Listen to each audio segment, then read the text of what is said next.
অনেকেরই ধারণা দেবী সরস্বতী পূর্বে বিদ্যার দেবী ছিলেন না, তিনি ছিলেন কামনার দেবী। তার জন্য অনেক গল্পও রচনা করা হয় যে ব্রহ্মা তাকে পাওয়ার জন্য বহু মস্তকের সৃষ্টি করেছিলেন।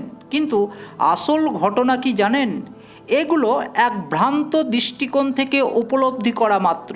আমি জানি না আমার এই ব্যাখ্যা আপনাদের ভালো লাগবে কি না, তবে দেবী সরস্বতীর প্রতি উৎসর্গীকৃত এই ব্যাখ্যা হয়তো দেবী সরস্বতীকে কিছুটা কলুষমুক্ত করবে, যেটা আমরা স্বেচ্ছায় তার উপর চাপিয়ে দিয়েছি।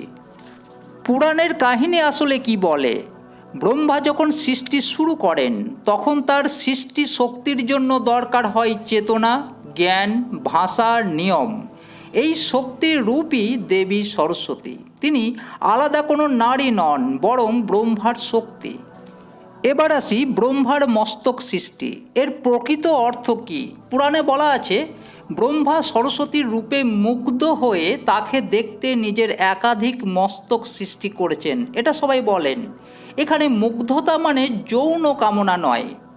শাস্ত্রের ব্যাখ্যায় সরস্বতী জ্ঞান।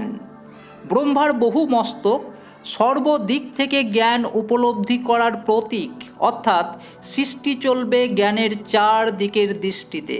এটা সিম্বলিক ফিলোসফি। এবারে প্রশ্ন হলো, মুগ্ধতা শব্দটা কেন আছে? সংস্কৃতে মোহ বা মুগ্ধতা মানে সবসময় যৌন আকর্ষণ নয়। এখানে এর অর্থ জ্ঞানের প্রতি আকর্ষণ, সৃষ্টির প্রতি টান, চেতনার প্রবাহে বিলীন হওয়া। ঠিক যেমন ঋষি জ্ঞানে মুগ্ধ হন, কামনায় নয়।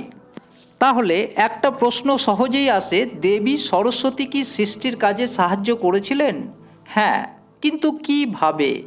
বুদ্ধি দিয়ে, পরিকল্পনা দিয়ে, ভাষা দিয়ে, রীত দিয়ে। যৌনতার মাধ্যমে নয়। সৃষ্টির জন্য দরকার ভাবনা, নামকরণ, নিয়ম, স্মৃতি। আর এই চারটিই দেবী সরস্বতীর ক্ষেত্র। তাহলে দেবী সরস্বতী কামনার দেবী, এই যে তত্ত্ব, এটা কোথায় থেকে এলো? এটা আসে তিন স্থান থেকে। শক্তি, নারী, যৌনতা। এটা আধুনিক বিকৃত দৃষ্টিভঙ্গি। পাশ্চাত্য ধারণা অল গডেসেস ওয়ার ফার্টিলিটি, কিন্তু ভারতীয় শাস্ত্রে কামদেব কামনার দেবতা, রতি আলাদা দেবী, সরস্বতী জ্ঞান ও বিবেকের দেবী। এই সীমারেখা খুব স্পষ্ট।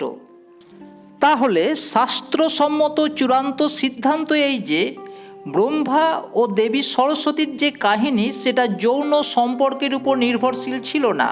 এটা সৃষ্টি ও জ্ঞানের দর্শন। সরস্বতীকে কামনার দেবী বলা শাস্ত্রের ভাষা না বুঝে প্রতীকের অপমান করা।